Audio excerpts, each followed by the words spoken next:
ইরানে যুক্তরাষ্ট্রের হামলার জবাব দিতে শুরু করেছে ইরান। উত্তর ইসরায়েলের আকাশে ব্যালিস্টিক মিসাইলের তুমুল বৃষ্টি ঝরিয়েছে তেহরান। এখন আর সাইরেন বাজানোর ক্ষমতাটুকুও নেই তেল আবিবের।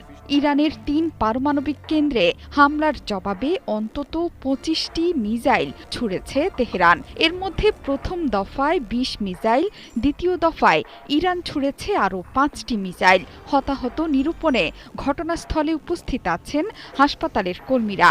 দেশের অন্তত ১০টি স্থানে তুমুল ক্ষয়ক্ষতি হয়েছে ইসরায়েলের।